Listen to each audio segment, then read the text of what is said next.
qui est enregistré. Voilà. Et donc normalement, vous avez reçu un petit message qui vous dit que l'enregistrement est lancé. Et donc je me présente, je suis Jean Lexicaille, je suis consultant chez We Take Care. Alors We Take Care, peut-être que vous connaissez l'association, on est l'association derrière Les Bons Clics, la plateforme Les Bons Clics. Donc We Take Care plus largement, notre vocation est de mettre les opportunités du numérique au service du plus grand nombre. Et donc effectivement, nous développons des solutions numériques, nous avons une activité de conseil et des activités de sensibilisation. Donc, pour détailler un petit peu ces 3 piliers, je vous parlais de la plateforme Les Bons Clics. Donc, vous êtes plus de 80 000 professionnels et bénévoles inscrits sur cette plateforme. Nous, professionnels et bénévoles de la médiation numérique, on nomme aidants numériques. Donc, vous êtes plus de 80 000 à accompagner des publics en fragilité numérique grâce aux ressources pédagogiques et outils en libre accès que l'on peut retrouver sur cette plateforme Les Bons Clics et que l'on a co-construite cette plateforme avec les aidants du terrain pour accompagner leur public en fragilité numérique. Voilà, donc on a Les Bons Clics et on a d'autres plateformes aussi. Mais pour la médiation numérique, c'est celle Les Bons Clics qui est la plus connue. On a également des activités de conseil. Donc moi, je vous disais que je suis consultant chez WeTaker. Donc en fait, j'accompagne également des organisations publiques et privées dans leur stratégie d'inclusion numérique sur les différents territoires. Donc, vous avez peut-être entendu parler de France Numérique Ensemble, donc tous ces enjeux d'inclusion numérique dans les territoires, eh bien, nous avons également des actions auprès des organisations publiques et privées, donc plus de 90 organisations qui ont été accompagnées par notre activité de conseil. Et puis, nous avons également une activité de sensibilisation, de mise en lumière des initiatives inspirantes, de décryptage, de débat. C'est également aujourd'hui un exemple hein, avec un webinaire sur la thématique de la sécurité en ligne. Donc, on publie des études de référence, on provoque aussi des prises de parole par an sur les sujets et les enjeux de l'inclusion numérique. Et puis, nous avons donc un média, le média Les Bons Clics, au-delà d'être une plateforme pédagogique sur laquelle vous pouvez retrouver un certain nombre de ressources pour accompagner vos publics. Eh bien, on a également on publie également des articles pour vous inspirer de nouvelles formes d'accompagnement des publics sur le numérique. Alors, quel est l'objectif aujourd'hui de ce webinaire? Eh bien, c'est de vous accompagner pour comprendre et informer vos publics sur les bonnes pratiques de sécurité en ligne. Donc, on présentera en fait les principaux actes de cybermalveillance à destination des particuliers pour mieux les prévenir. On vous partagera des outils et bonnes pratiques pour protéger les publics des menaces en ligne et réagir suivant certains types d'actes de malveillance. Et puis, on vous proposera un temps privilégié d'échange avec l'intervenant que je vais très vite vous présenter et qui est déjà connecté, je le sais. Et donc au programme, on sera ensemble jusqu'à midi. Ça pourra dépasser de quelques minutes en fonction du temps d'échange à la fin, mais dans cette heure, on va vous présenter le panorama 2023 des actes de cybermalveillance. Donc Laurent Verdier, à qui je vais très vite donner la parole, vous parlera de ce sujet-là. Il vous présentera également des ressources et bonnes pratiques qui sont proposées par le dispositif cybermalveillance.gouv.fr. On aura également une présentation de la mallette cyber créée par donc le même dispositif et également l'ANCT, donc l'Agence nationale de la cohésion des territoires, et qui est destinée à monter cette cybermallette des ateliers de sensibilisation. Je vous présenterai également la plateforme Les Bons Clics plus en détail, avec notamment une ressource pédagogique Track l'arnaque pour accompagner les publics à détecter des arnaques en fait, que l'on peut recevoir sur les différents terminaux dont on dispose. Et puis, il y aura un temps d'échange pour poser vos questions. Et donc, sans plus attendre, je vous propose donc déjà de présenter Laurent Verdier. Bonjour Laurent, vous êtes directeur formation et pédagogie et sensibilisation chez cybermalveillance.gouv.fr. Voilà, en quelques mots, pouvez-vous vous présenter et présenter votre dispositif, la structure dans laquelle vous travaillez? Oui, tout à fait, Jean-Alexis. D'abord, bonjour à toutes et à tous. Donc, Laurent Verdier du dispositif cybermalveillance.gouv.fr. Je voudrais avant toute chose remercier très chaleureusement WeTakeCare et lesbonsclics.fr de nous avoir invités et conviés pour ce webinaire. J'en profite également pour les remercier également de la mise en ligne, la proposition puis de la mise en ligne d'une interview réalisée il y a quelques semaines maintenant, qui, je l'espère, vous permet de mieux appréhender un petit peu ce que nous percevons et surtout ce que nous recommandons. Alors, je vais vous présenter effectivement très brièvement, je vous rassure, et ça ne va pas être difficile parce qu'on n'est pas très très nombreux pour un dispositif national, le groupement d'intérêt public ACIMA, Action contre les cybermalveillances, qui opère la plateforme cybermalveillance.gouv.fr. Mais avant toute chose, je voudrais déjà voir avec vous ce que ne va pas être ce webinaire. La première chose, c'est que ça ne va pas être un cours magistral. Et c'est pour ça qu'avec Jean-Alexis, on vous a réservé quelques petites séquences interactives, des petites pauses. Voilà, c'est pas quelque chose de descendant. Le but, c'est de vous soumettre nos observations, nos recommandations et vous proposer des outils que nous pensons être adaptés par rapport à vos rôles et à vos accompagnements. Mais derrière, bien entendu, c'est tout sauf un cours magistral. Deuxième chose, et c'est important de le dire, à cybermalveillance.gouv.fr, nous ne sommes pas des spécialistes de l'inclusion. Expliquant qu'il y avait eu une altercation, qu'elle avait voulu barrer la route, qui lui a saisi la main et que Alors, malheureusement, il lui a Laurent, cassé la il y main a... Est-ce que dans vous pouvez cet rallumer votre épisode. micro, s'il vous plaît, Laurent? Et puis la personne qui a son... C'est fait, Voilà, pardon, hein. voilà. On Pas de vous a loupé souci. pendant les 10 dernières secondes, 20 dernières secondes. Je vais reprendre. Donc, deuxième chose, c'est important, à cybermalveillance.gouv.fr, nous ne sommes pas des experts de la médiation et de l'inclusion numérique. Nous avons une expertise en matière de compréhension, de perception des menaces cyber et surtout des recommandations qui les accompagnent. Maintenant, à aucun moment, nous ambitionnons de nous substituer à des accompagnants, à des aidants qui connaissent bien mieux que nous leurs usagers, les particularités de l'accompagnement. Et nous sommes également conscients que le risque numérique ne représente qu'une toute petite partie, importante certes, mais une toute petite partie de l'accompagnement dans sa globalité. Et ça, c'est important de le dire. Enfin, troisième chose, et ensuite j'enchaîne directement, cette présentation et ces échanges n'ont pas comme base la galerie des horreurs. Je ne suis pas là pour vous faire peur. Le but, c'est de vous faire comprendre ce que nous percevons comme menaces et surtout, derrière, comment nous décortiquons ces menaces afin de pouvoir, derrière, vous adresser à vous et à vos usagers, surtout, des éléments, des outils, des bonnes pratiques et des conseils qui seront utiles pour pour mieux naviguer en sécurité dans un numérique de confiance. Voilà, ces trois choses sont dites, ça me semblait important de les rappeler. Le groupement Merci. d'intérêt public, voilà, c'est important. Le groupement d'intérêt public ACIMA est parti à l'origine d'un besoin opérationnel. Nous sommes en 2015, l'État publie sa stratégie nationale pour la sécurité du numérique et dresse un constat qui est le suivant. Rien n'existe en matière de présence de l'État et de protection adaptée pour trois populations en France et pas les moindres. Les particuliers, les PME, les TPE, ainsi que les collectivités territoriales. Et ceci pour trois missions essentielles. La première, une mission d'assistance quand l'un de ces publics est victime d'un acte ou pense être victime d'un acte de cybermalveillance.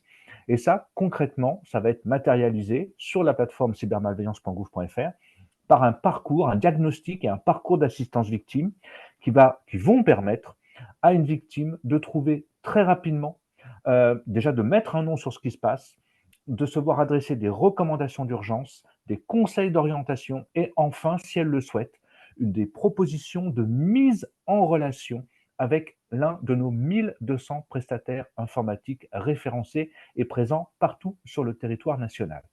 Deuxième mission pour ces publics, une mission de conception d'outils d'information sur l'actualité des menaces, sur la définition des menaces et surtout des propositions d'outils de sensibilisation. Alors, pas forcément adressés à des ingénieurs en cybersécurité Bac plus 15, mais pour le commun des mortels, pour que tout le monde puisse s'approprier ces connaissances et surtout mettre en œuvre derrière des bonnes pratiques.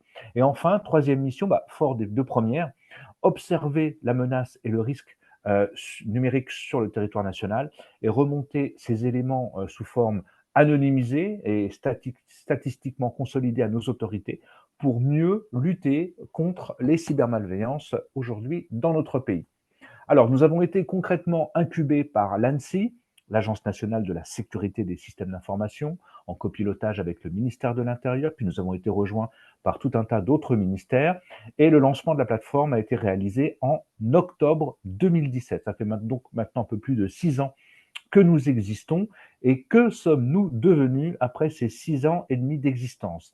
Alors, le groupement d'intérêt public ACIMA, ce sont avant tout, et ce sont surtout 63 organisations membres aujourd'hui qui font partie des pouvoirs publics, des fédérations professionnelles des prestataires informatiques, des associations et des clubs de sécurité des utilisateurs de l'Internet, ou encore des offreurs de services et de solutions avec des grands groupes au niveau national que vous connaissez bien, parce que vous les retrouvez également dans les événements, notamment les numériques en commun, comme le groupe La Poste, la Maïf ou encore la Banque des Territoires. Ce sont 1200 prestataires informatiques référencés, je l'ai déjà dit, répartis sur l'ensemble du territoire, plus de 200 labellisés experts cyber, et on pourra revenir après sur ce que sont les labellisés experts cyber, particulièrement adressés aux professionnels, plus d'1 million de victimes aujourd'hui assistées depuis le lancement de la plateforme, et pour la seule année 2023, un peu plus de 3 700 000 visiteurs uniques sur la plateforme.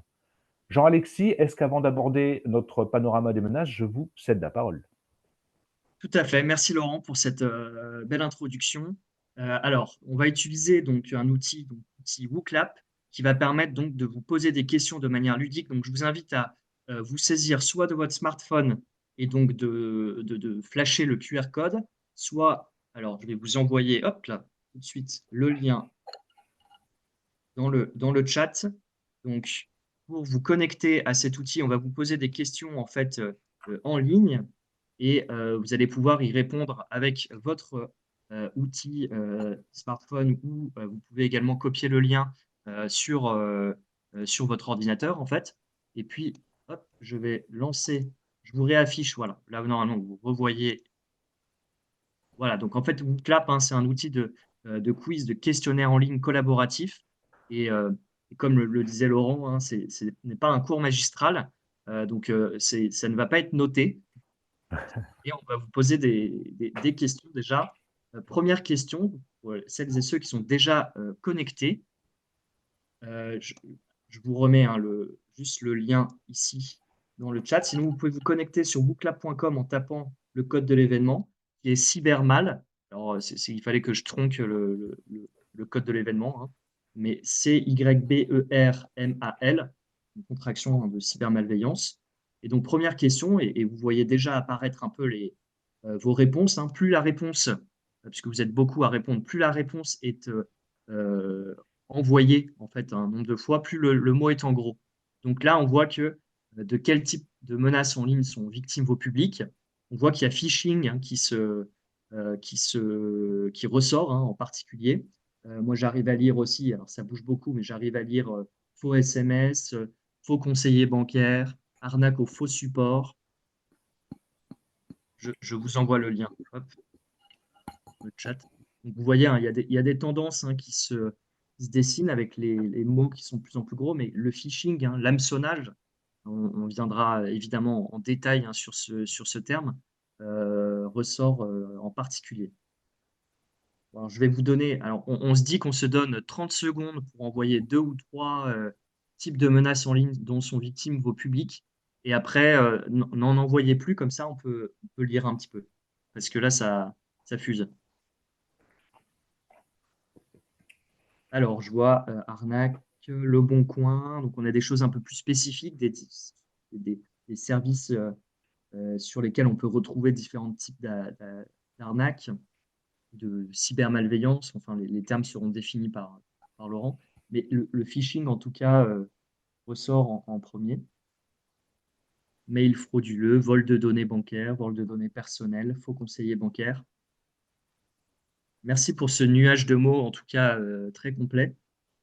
Tristement complet finalement, de l'ensemble des menaces.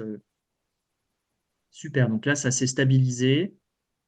On voit beaucoup de, en tout cas, ce qu'on peut constater, c'est qu'il y a quand même beaucoup de différentes formes de cybermalveillance dont font partie enfin, malheureusement victimes vos publics.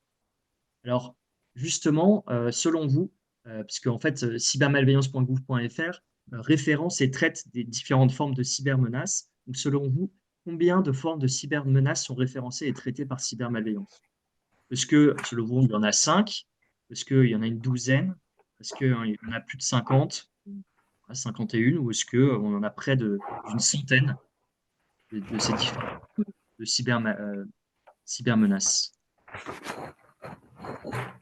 Donc, je vois que vous êtes plus de la moitié à répondre que c'est 51 formes de cybermenaces.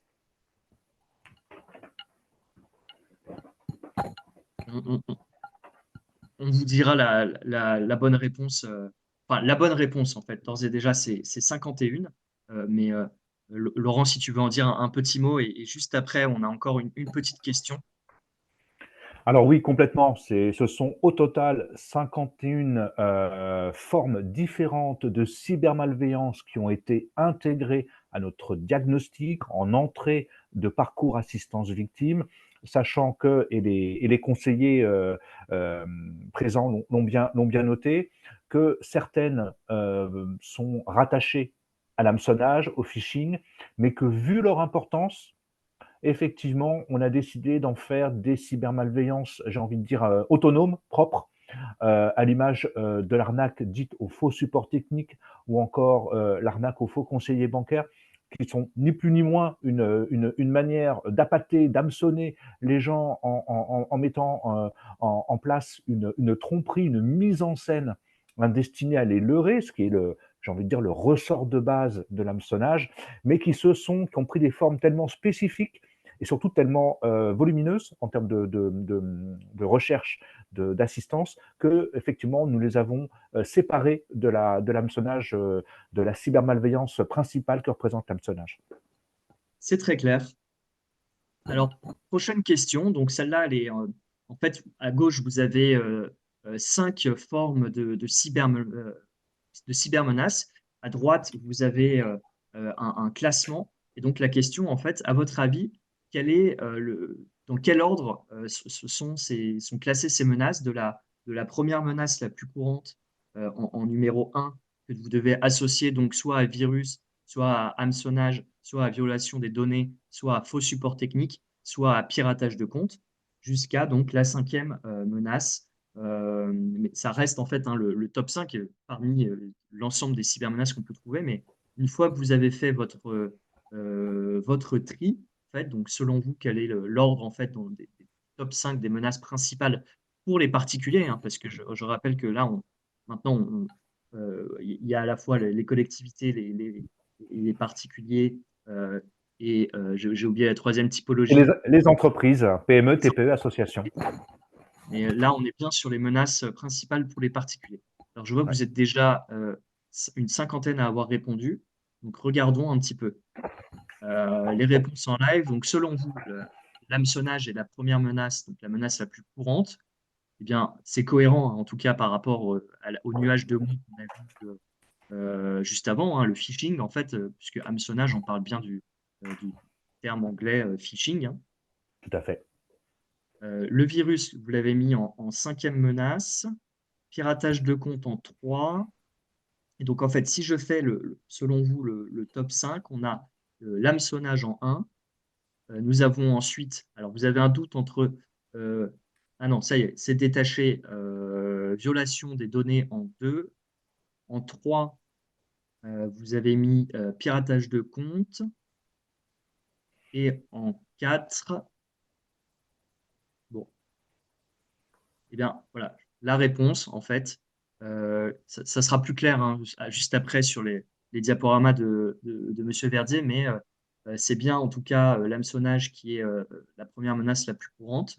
Euh, Ensuite, le piratage de compte, le faux support technique, le virus, puis la violation des données, mais je vais laisser Laurent le détailler, surtout au regard en fait de la dernière sortie du rapport finalement d'activité observatoire des cybermenaces, en fait. Alors, merci, Jean-Alexis. Effectivement, c'est très pertinent, votre vision, à tous et à toutes est très fine et je pense que c'est vraiment, le résultat d'être, au contact quotidien, des usagers.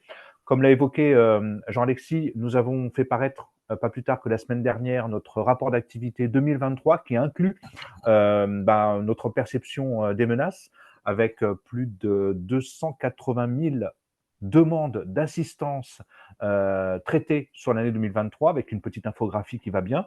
Donc tout cela, comme l'ensemble de nos ressources, est librement téléchargeable et gratuit à partir de la plateforme cybermalveillance.gouv.fr.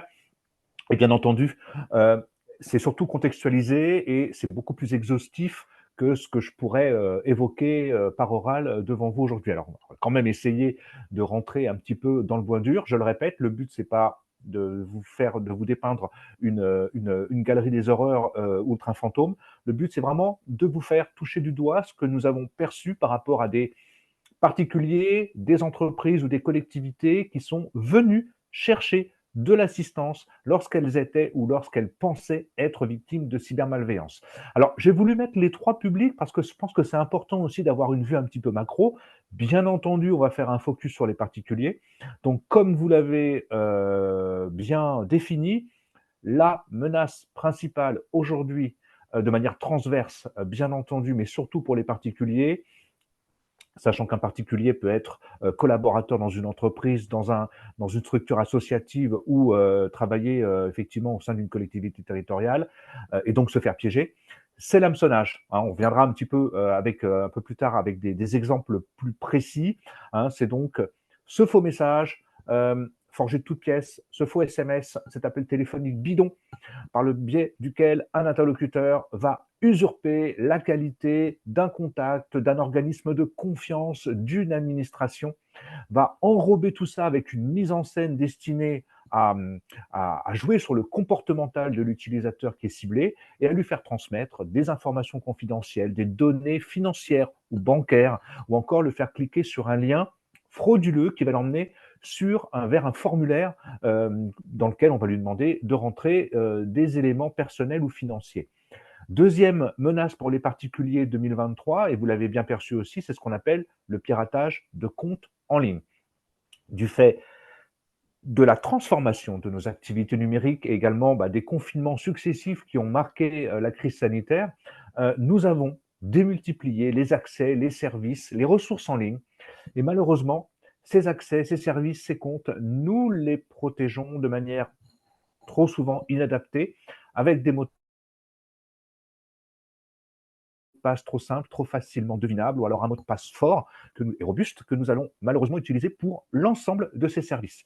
C'est-à-dire qu'aujourd'hui, si les attaquants parviennent d'une manière ou d'une autre à prendre la main sur ces comptes ou accès, ils ont entre leurs mains l'intégralité de nos activités, de nos identités numériques, ce qui va leur permettre, et je ne parle même pas des pièces jointes en prenant l'exemple d'une messagerie ou de la capacité de réaliser un virement sur un compte en ligne, ils vont pouvoir réutiliser ces accès très rapidement pour commettre d'autres cybermalveillances à notre préjudice ou à ceux de nos relations ou de nos contacts ou de nos fournisseurs ou de nos prestataires quand on est dans un environnement professionnel. Troisième menace pour le grand public, ce qu'on appelle l'arnaque au faux support technique, je pense que vous la connaissez toutes et tous. Malheureusement, cette arnaque n'est pas d'hier, elle perdure depuis plusieurs années. Elle est remontée en force en 2023 avec une sophistication que je vais évoquer sur les slides qui suivent. Jean-Alexis, si vous pouvez passer au magnifique camembert que nous vous avons concocté pour l'année 2023. Donc effectivement, en matière d'hameçonnage, avec 38%, on reste stable. Hein, l'hameçonnage demeure la le principal motif de recherche d'assistance en 2023 pour les particuliers. Ce qui est intéressant, c'est l'augmentation significative des demandes d'assistance que nous avons prises en compte en matière de piratage de comptes en ligne, puisqu'on passe pour 2022 de 14% à 17%. Donc là, c'est vraiment révélateur aujourd'hui de l'intérêt que nourrissent les attaquants pour effectivement tous ces accès, ces comptes et ces services que j'évoquais tout à l'heure en ligne et qui recèlent pour eux un petit peu l'or noir d'Internet, à savoir nos données, nos mots de passe, nos accès, la possibilité d'usurper notre identité ou notre compte de réseau social, hein, dans certains cas. Donc, vraiment, ça, c'est, comment dire, une évolution significative. Un retour en force en 2023, et ça, vous l'avez également noté tout à l'heure dans le sondage, de ce qu'on appelle les programmes malveillants. Donc, c'est tout ce qui est virus, tout ce qui peut être keylogger, donc capteur de frappe, etc., etc. Donc, des programmes qui vont nuire à nos activités et permettre aux attaquants, aux pirates, aux escrocs de capter des données qui peuvent les intéresser. Et comme je l'ai dit, retour en force également de l'arnaque au faux support technique. Mais ça, vous le savez sans doute également parce que j'échange assez régulièrement aujourd'hui avec des acteurs de l'inclusion et de la médiation. Ce sont nos seniors, nos anciens, qui forment le plus gros des troupes en matière de victimes pour cette arnaque au faux support technique, puisqu'effectivement, ils n'ont pas toujours cette connaissance de qui fait quoi sur Internet. Et quand la fenêtre du navigateur reste figée en leur indiquant que Windows, Microsoft, Amazon ou un autre opérateur quel qu'il soit tient à leur disposition une ligne téléphonique pour les aider à réparer leur ordinateur si celui-ci est rempli de virus, ils vont le croire et donc ils vont composer ce numéro et ensuite se faire avoir. Donc voilà, pour nous, c'est vraiment significatif de ce qui impacte aujourd'hui les particuliers sur nos observations. Jean-Alexis, si vous pouvez passer à la slide suivante. Donc l'hameçonnage, pour nous, depuis plusieurs années maintenant, ce type de cybermalveillance et ces différentes déclinaisons constituent la menace majeure. Vous n'êtes pas sans ignorer que depuis plusieurs années maintenant également, des campagnes d'hameçonnage se sont réaxées, désaxées en tout cas, ciblant de plus en plus régulièrement nos téléphones portables sous forme de SMS. En 2023, nous avons noté vraiment des records, toute année confondue, pour l'arnaque à la fausse contravention, pour laquelle nous avons eu plusieurs dizaines de milliers de recherches d'assistance. C'est quelque chose qui a marché très très fort. Là où les attaquants sont malins, entre guillemets, c'est que en ciblant un terminal comme le téléphone portable, ils nous trouvent dans la plupart des cas en mobilité. Il est plus compliqué qu'un téléphone portable de procéder à des vérifications, à vérifier si effectivement l'émetteur est le bon, etc., etc. Et bien entendu, on joue sur ce petit côté anxiogène et financier. Vous avez commis une infraction au code de la route, vous devez payer, etc., etc. Retrait de points, tout ce qui va derrière. Donc vraiment dans une optique anxiogène. Intéressant également par rapport à l'évolution du faux support technique, je l'évoquais tout à l'heure. Aujourd'hui, les attaquants réutilisent cette vieille méthodologie d'attaque, mais la repeignent avec des éléments un peu plus modernes, notamment pendant que vous êtes au bout du fil avec le soi-disant dépanneur du système, celui-ci va vous indiquer que votre ordinateur est piraté, bien entendu, mais qu'en plus, une opération, un achat en ligne frauduleux est en cours et risque de débiter votre compte bancaire. Mais heureusement, son service est certifié par Visa Mastercard et il va pouvoir vous aider à éviter ce virement frauduleux. Donc, pour le coup, il va vous demander de transmettre le code, ce fameux code unique que vous recevez de votre établissement bancaire. Mais en fait, le virement frauduleux ou l'achat frauduleux, c'est lui qui est en train, son complice, qui sont en train de le réaliser. Donc, vient s'ajouter une espèce de surcouche par rapport à l'arnaque au faux support technique traditionnel, où en fait, à l'origine, le soi-disant téléopérateur se contentait de vendre, entre guillemets, après avoir pris la main sur le système, un antivirus Microsoft qu'il facturait très très cher. Là, ils profitent de cette arnaque pour en plus rajouter une soi-disant fraude à l'achat en ligne et justement pour se porter garant avec vous de pouvoir récupérer le virement qui est en train de se faire. Donc attention, prévenez tous vos usagers. Là, on est vraiment sur une espèce de poupée russe en matière de méthodologie d'attaque qui est particulièrement pernicieuse puisque la personne est déjà au bout du fil, est déjà stressée et on va en remettre une couche en lui faisant croire à un étage supplémentaire de la fusée. Si on peut passer à la slide Laurent, suivante. Laurent, avant Oui, de passer aux recommandations et bonnes pratiques, oui. qu'est-ce que vous penseriez qu'on demande justement toujours sur l'outil WooClap aux aidants et aidants numériques qui sont là, comment ils réagissent ou font, quels conseils ils donnent à leur public pour réagir face aux menaces? Alors, avec un grand plaisir, sauf que j'ai encore une petite slide derrière qui évoque Allons-y alors. Très bien. une arnaque qu'on a vu vraiment émerger et qui a fonctionné très très fort en 2023, l'arnaque au faux conseiller bancaire. Vous connaissez toute la méthodologie. Vraiment, on a eu plus de 5000 demandes d'assistance pour cette seule arnaque. C'est redoutable avec des déclinaisons où des complices viennent récupérer au domicile de la victime sa carte de crédit, etc. Enfin, c'est vraiment très, très impressionnant. Tout est fait pour la mettre dans un tunnel du stress.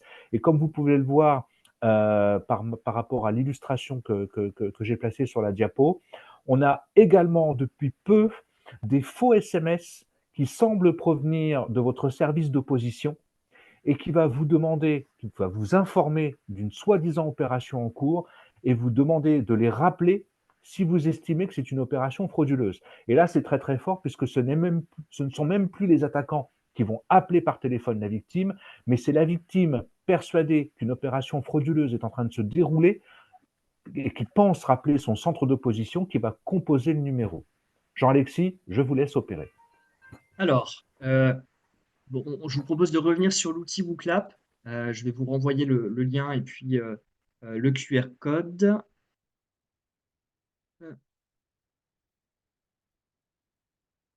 Et la question qu'on voulait vous poser avec Laurent, c'est que conseillez-vous à vos publics de faire pour se prémunir des fraudes? Donc là, ce sont vous pouvez envoyer plusieurs réponses. Vous pouvez écrire un court texte et comme ça, on voit apparaître un petit peu ce que vous pouvez proposer. Et juste après, donc, Laurent vous proposera des recommandations et bonnes pratiques avant d'enchaîner sur la mallette cyber. Alors, ne pas répondre, ça va très vite, hein, mais vous avez Oula. hésité. Je vais essayer d'en arrêter une. Ne pas cliquer. OK. Être prudent, double authentification, identité numérique, mise à jour. Et ben ça, c'est une belle synthèse. Tout Qu'est-ce à qu'on a fait. d'autre? Ah, ça a disparu. Ne pas cliquer sur les liens. Oui. Si je le remets comme ça. Image de mots, non, ça va être illisible. S'il y a un doute, ne pas aller plus loin. C'est vrai que moi j'aime bien la phrase s'il y a un doute, il n'y a pas de doute. Oui, De s'adresser directement à son conseiller bancaire ou à l'organisme pour vérifier. Là, ça a redisparu. Hop. De demander des conseils en cas de doute. J'essaie d'en prendre voilà. Keep calm. Tiens, ça, je pense que ça va vous intéresser, Laurent. Keep calm. Poser des questions autour de soi à une personne plus compétente. voilà, ou quelqu'un en qui on a confiance, un proche, un ami, un collègue. Est-ce que vous en voyez une sur laquelle vous voulez réagir? Sinon, on Non, passe non, à. tout ça m'a l'air plein de bon sens. Un petit rappel quand même en matière, parce que souvent on dit ne pas cliquer. Alors la recommandation est bonne, bien sûr, hein, mais c'est pas le fait de cliquer hein, qui va, j'ai envie de dire, faire en sorte que l'arnaque se concrétise. Bien entendu, en cliquant notamment sur un lien malveillant ou en appuyant sur le lien sur son téléphone portable, on va être redirigé vers un site frauduleux où nous sera proposé un formulaire un faux formulaire dans lequel nous allons être encouragés à rentrer un certain nombre d'éléments d'informations bancaires ou financières. Donc, le clic en tant que tel, si vous voulez, n'est pas létal. C'est surtout toutes les informations et toute la mise en scène à laquelle nous allons être soumis derrière qui va faire que, effectivement, nous allons communiquer des éléments que nous n'aurions jamais communiqués en temps normal. Alors, quelques recommandations d'urgence, comme l'a évoqué Jean-Alexis, cette présentation pourra vous être transmise à l'issue de cet événement. Dans le désordre, allez, non, pas dans le désordre. Le plus important, et ça a été dit parmi les réponses que j'ai vues, tenter de ne pas paniquer et tenter de garder la tête froide. Je sais que c'est le plus compliqué. Ne pas rester seul, vous l'avez très bien dit, ne pas répondre immédiatement, réfléchir avant d'agir et surtout tenter de parler à un proche, un ami, un tiers de confiance. Ne pas rester seul, prisonnier, la tête dans son écran. Vérifier la cohérence globale entre l'émetteur s'il est connu, le message et le contexte. Parfois, certaines victimes se sont fait avoir avec un mail d'hameçonnage provenant de Netflix alors qu'elles n'étaient même pas abonnées. Prenons quelques instants pour réfléchir, pour voir si la demande est fondée, hein, et surtout si elle est proportionnée. Se méfier, bien entendu, des messages trop alarmistes, trop anxiogènes ou au contraire trop alléchants. On l'a vu et vous le savez, vous êtes au contact des usagers, les méthodologies d'attaque aujourd'hui jouent pour l'essentiel sur le comportemental. C'est-à-dire qu'on va vraiment tenter, les attaquants vont tenter de créer une réaction, de faire sortir la victime ou la cible plutôt de ses rails réactionnels habituels. Et là, tout le savoir-faire des attaquants va être de la mettre en condition pour transmettre des choses qu'elle n'aurait jamais transmis en temps normal. Donc je suis désolé de le dire, mais le dernier téléphone portable à la mode, si on vous le propose ou si on le propose à vos usagers à 1,50 €, c'est forcément une arnaque. Voilà, pour des téléphones qui valent plus de 1 000 € pour certains, c'est pas possible. Voilà, quand les choses sont trop belles, il faut vraiment, voilà, un doute, il n'y a pas de doute.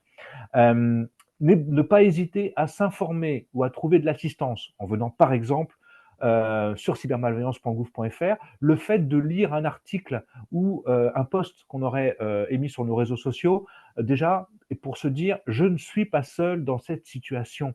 Et là, on se dit, ah bah bien sûr, c'est une arnaque.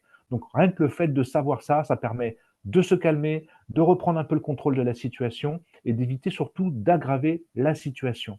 Et bien sûr, dans un objectif aussi de sécurité collective, signaler le mail ou le SMS frauduleux sur le 33 700, sur Signal Spam, sur internet signalement.gouv.fr qui est la plateforme Pharos.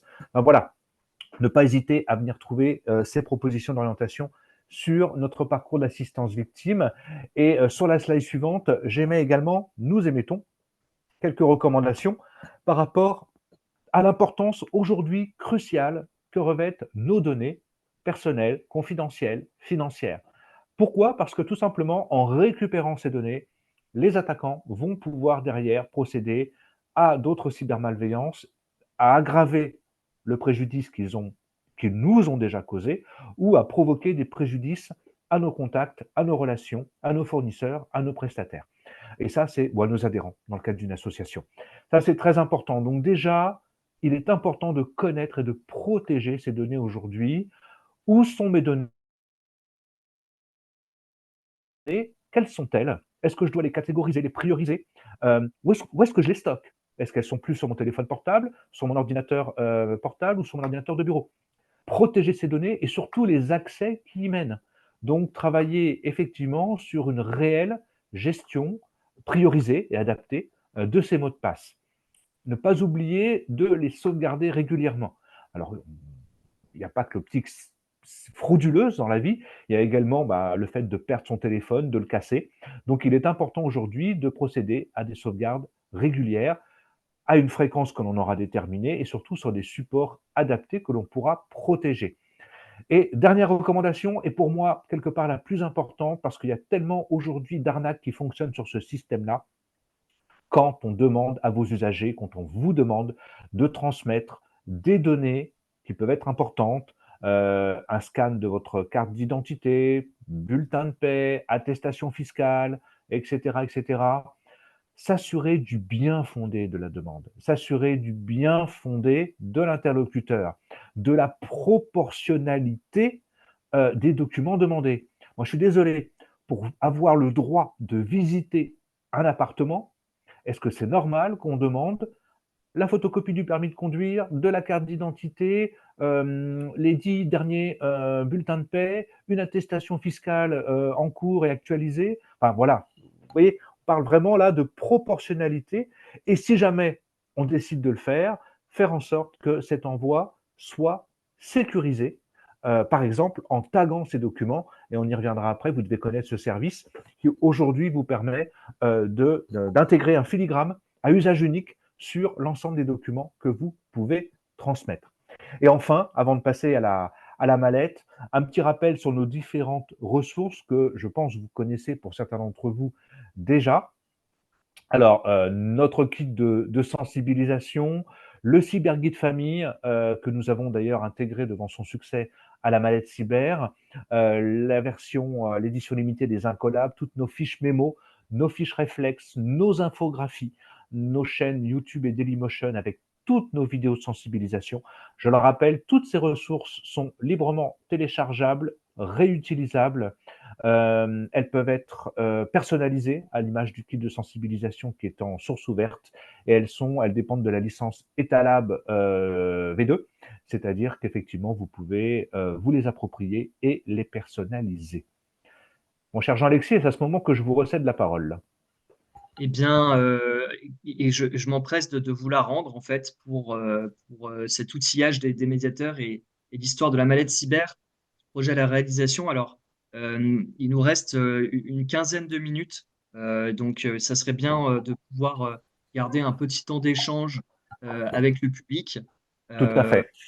mais lançons-nous quand même sur la cybermallette. Hop. Je compte sur vous. Si je suis trop bavard et trop long, vous n'hésitez pas à me rappeler. Il faut prioriser les échanges et les questions que peuvent avoir nos camarades aujourd'hui dans l'assistance. La Est-ce que mallette cyber. Oui, en 5 minutes, c'est possible alors, la mallette cyber? je vais faire mon possible pour ça, Très Jean-Alexis. bien. Je vais faire mon possible.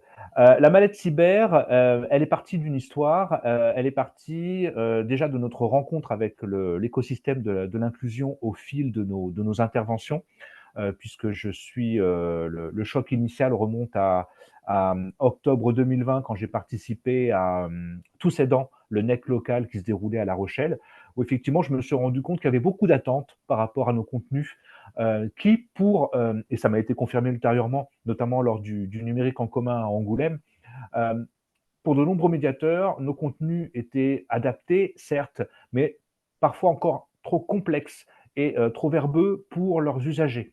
Et quand l'Agence nationale de la cohésion des territoires a intégré le groupement d'intérêt public ACIMA en début 2022, elle nous a demandé de créer une mallette destinée à outiller les professionnels de l'inclusion et de la médiation avec deux axes d'action principaux. Le premier, bien entendu, permettre aux médiateurs d'actualiser ou de s'acculturer à l'actualité des cybermenaces et surtout aux bonnes pratiques, aux bonnes recommandations. Et deuxième objectif, bien entendu, leur permettre au travers d'une activité pédagogique de transmettre ces éléments de manière adaptée avec leur savoir-faire, avec votre savoir-faire, à vos usagers. Et l'enjeu de taille, puisque si on se fie effectivement à la dernière étude menée par l'ANCT dans ce domaine fin 2023, ce sont aujourd'hui, mais vous le savez sans doute, près de 16 millions de concitoyens qui sont éloignés du numérique. Alors, slide suivante, j'ai horreur de travailler pour rien. Donc le but, c'était vraiment de créer un outillage qui corresponde à vos besoins. C'est la raison pour laquelle nous avons mis en ligne au cours du NEC de Lens un formulaire destiné à recueillir vos besoins opérationnels, médiateurs de toute origine, de tout horizon confondu. Et à l'issue de ces 684 formulaires remplis, nous avons établi un avant-projet du cahier des charges, sachant que le souhait des médiateurs, au travers de ces formulaires, c'était d'abord d'avoir une mallette au format hybride, d'avoir également des ressources aussi bien destinées aux médiateurs qu'à l'usager, une proposition également d'activités pédagogiques et ludiques, et enfin des supports que l'on pourrait laisser à l'usager à l'issue de l'atelier. Alors, Jean-Alexis, si vous pouvez passer directement sur la démarche pédagogique que nous avons adaptée. Non, celle d'avant. Celle d'avant. Voilà, ça, il est passé. Non, C'était la suivante, en fait. ouais, c'est la suivante. Très bien. Eh ben, elle est là. C'est bien ça, hein? Non, Pas? c'est celle d'après. C'est celle d'après. C'est celle d'après? Ah, pardon. Ouais, voilà, super.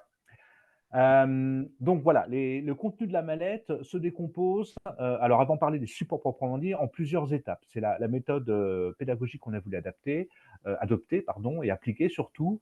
Une phase d'appropriation et d'apprentissage ou d'actualisation de ces connaissances de la part du conseiller numérique ou du médiateur. Euh, une phase de transmission, par le biais avec laquelle il va pouvoir vraiment commencer à communiquer et à passer ses connaissances de manière adaptée à l'usager. Une phase de pratique dans une optique vraiment ludique, avec une activité basée sur le jeu des 7 familles. Et enfin, une phase de pérennisation avec un support à laisser, adapté, à laisser à l'usager à l'issue de l'atelier. Alors, concrètement, ce guide qu'on a voulu vraiment remettre au médiateur, c'est celui-ci, le guide de médiation. Il est composé par la présentation de la méthode pédagogique, derrière nos fiches les plus récentes sur l'actualité, sur les cybermalveillances les plus récentes, avec également toutes les recommandations que nous jugeons adaptées pour mieux s'en prémunir, les règles du jeu de cartes, bien entendu, et effectivement quelques conseils que nous permettons de suggérer en matière d'animation d'atelier. Ces éléments ont été testés l'été dernier par des acteurs de la médiation et bien entendu, on a pris en compte tous leurs retours par rapport à ça. Un guide des supports de médiation illustrés pour justement partager dans un premier temps avec les usagers sur les principales menaces. Un jeu de cartes avec un tapis de jeu basé effectivement sur une situation concrète. On part de cette situation, on y associe une menace donnée, les risques qu'elle fait courir et surtout les bonnes pratiques pour mieux s'en protéger. Et enfin, des supports, un petit bloc-notes avec des supports à laisser à l'usager quand il quitte l'atelier ou l'entretien pour qu'il parte avec quelque chose dans la poche qui lui rappelle effectivement tout ce qui a été vu et les recommandations essentielles. Jean-Alexis, on peut passer à la slide suivante. Là, effectivement, vous verrez, hein, c'est vraiment les points les plus importants sur lesquels nous avons voulu insister. Slide suivante. Donc, on a lancé cette mallette, certains d'entre vous l'ont peut-être vu en chair et en os, si je peux m'exprimer ainsi, à l'occasion du NEC 2023 à Bordeaux. Et c'est vrai que du fait de l'avoir conçue avec des acteurs de la médiation, elle a globalement eu un très bon accueil de la part des personnes qui nous ont rejoints sur le corner de cybermalveillance avec qui on a échangé. Et ensuite, slide suivante, ce qui est important pour vous aujourd'hui, les plans complètement gratuits et en source ouverte de la mallette sont disponibles. Attention, ils sont disponibles à 2 formats parce que tout le monde n'a pas la chance d'avoir une découpe laser dans son salon. Un format prêt à l'emploi, ultra simplifié, print and play, comme on dit dans la communication, que je vous encourage, si vous n'êtes pas équipé, à télécharger en priorité, accompagné bien sûr d'un guide d'impression et un format un peu plus orienté fabricant, maker, Fab Labs, et qui vous permettra effectivement d'avoir une qualité de support un peu plus au-dessus et surtout de pouvoir faire fabriquer cette mallette à proprement parler. Vous Je lève pouvez mon venir. joker gardien du temps. Oui, oui, oui. Vous pouvez venir trouver ces éléments sur la plateforme cybermalveillance.gouv.fr ou alors sur notre base présente sur la plateforme lesbases.anct.gouv.fr opérée par l'ANCT. Voilà, Jean-Alexis, j'en ai terminé et désolé pour le petit dépassement. Mais je vous en prie, c'est absolument passionnant et j'ai vraiment envie qu'on passe aux questions en fait avec le public. On a Paul qui travaille également chez WeTakeCare et qui a pu récolter quelques questions qui ont fusé dans le chat, hein, je ne vous cache pas, pendant toute votre présentation. Donc Paul, si tu veux intervenir pour poser les questions que tu as sélectionnées et qui n'ont pas été répondues en fait dans le chat déjà. Tout à fait, bonjour Jean-Alexis, bonjour Laurent et bonjour à toutes et à tous. Énormément de questions dans le chat, on ne pourra pas malheureusement répondre à tout le monde. Je vais essayer de sélectionner les questions qui ont été posées à plusieurs reprises. Il y a plusieurs questions concernant les fuites de données. À la fois, on a appris hier celle relative à France Travail. Il y avait eu aussi il y a quelques semaines une grosse fuite de données concernant deux mutuelles. Et donc les questions à ce sujet, c'est qu'est-ce qu'on peut conseiller à nos usagers à la suite de ça? Qu'est-ce qu'on peut répondre finalement aux personnes qu'on accompagne? Et quel type d'arnaque pourrait émerger à la suite de ces fuites de données? Alors, c'est une très bonne question. Moi, je vais vous faire part des éléments qui sont en ma possession, sachant qu'aujourd'hui, il y a une enquête judiciaire qui est menée par la brigade de lutte contre la cybercriminalité, qui est le service spécialisé en matière de piratage informatique de la préfecture de police de Paris. Alors, en fait, déjà, ce ne sont pas des mutuelles qui, à proprement parler, qui se sont fait pirater, ce sont des prestataires de mutuelles. En fait, ce sont les organismes qui, pour les mutuelles, s'occupent en fait, de tout ce qui est remboursement, analyse de devis, etc. Et ce ne sont pas les mutuelles à proprement parler. Il y a plus de mutuelles que d'opérateurs impactés. Il y a 2 opérateurs principaux impactés, mais je crois de mémoire qu'il y a 6 ou 7 mutuelles concernées. Donc déjà, normalement, les usagers doivent être informés par leur mutuelle du fait que leurs données font partie des données qui ont été exfiltrées par les attaquants. Donc la première chose à faire, bien entendu, déjà, par rapport aux informations qui sont en notre possession, ce sont des données qui ne concernent pas des numéros de sécurité sociale, qui ne concernent pas, alors si, je crois que le numéro de sécurité sociale est concerné, mais pas d'adresse mail, pas de données, de coordonnées téléphoniques, pas d'adresse. Néanmoins, tous les usagers sont invités, bien entendu, à modifier les mots de passe qu'ils utilisent, notamment dans le cadre de leur démarche liée à tout ce qui est assurance maladie, puisque brutes comme ça, ces données ne sont pas immédiatement réutilisables, ne semblent pas être immédiatement réutilisables pour procéder immédiatement à d'autres actes de piratage ou d'hameçonnage. Maintenant, attention, bien entendu, être particulièrement vigilant avec les données et surtout les services associés à tout ce qui est effectivement assurance maladie. Et bien entendu, en fonction des éléments qui seront communiqués par la mutuelle, ne pas hésiter à déposer plainte, sachant que aujourd'hui, le dépôt de plainte se fait par le biais du site Mes démarches simplifiées. À cybermalveillance.gouv.fr, nous avons hébergé effectivement dans un premier temps la lettre plainte, mais le service d'enquête a souhaité que les plaintes passent plutôt par Mes démarches simplifiées, qui est un service de l'État et par le biais duquel on peut déposer plainte. Moi-même, j'ai été victime de cette exfiltration de données. Ça m'a pris en tout et pour tout 10 minutes. Donc, je vous encourage vraiment et j'encourage tous vos usagers à déposer plainte. C'est important parce qu'on manifeste ainsi son statut de victime. Et ça ne peut qu'aider les enquêteurs à aller un peu plus loin par rapport au périmètre et à donner du poids à la procédure en général et à rassembler de manière cohérente l'ensemble des dossiers et des personnes concernées dans cette affaire. Merci beaucoup, Laurent. Et justement, ça fait la transition avec une deuxième question de Gaël, qui est CNFS, qui nous demande est-ce que les plaintes concernant les cybermalveillances, est-ce que les gendarmeries ou commissariats de police peuvent refuser de prendre une plainte papier? Et la question corollaire est est-ce que les plaintes déposées sur les plateformes en ligne ont vraiment des conséquences derrière sur les personnes malveillantes? Alors, Gaël, c'est une très bonne question. Il faut savoir que dans le cadre d'une procédure judiciaire, la seule autorité qui peut décider des poursuites et donc de la pérennité d'une enquête et du déroulement d'une enquête, ce ne sont ni les policiers, ni les gendarmes, ni une plateforme, c'est ce qu'on appelle une autorité judiciaire, c'est un magistrat. En l'occurrence, un procureur de la République, son substitut ou un juge d'instruction en France, sachant que, bien entendu, les policiers ou les gendarmes ont quand même une appréciation, puisqu'ils ont des qualités, des formations judiciaires, des habilitations judiciaires. Ils ont la capacité d'apprécier, j'ai envie de dire, le caractère judiciaire ou pas de ce que vous pouvez leur relater comme fait.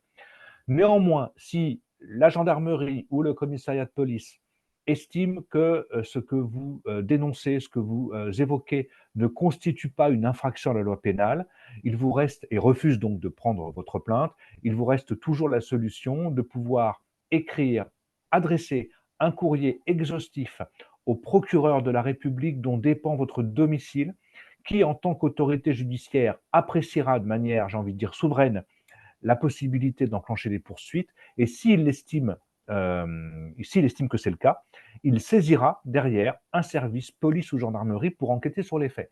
Donc vous avez compris, c'est un peu comme un tableau à double entrée. Si jamais le policier ou le gendarme qui vous accueille estime qu'il ne s'agit pas d'un cas sur lequel, enfin en tout cas qui peut déclencher une enquête, il vous reste toujours la possibilité d'adresser ces éléments de manière très circonstanciée, avec tous les éléments de preuve que vous avez, et en général de manière chronologique, au procureur de la République dont dépend votre domicile ou celui de la victime.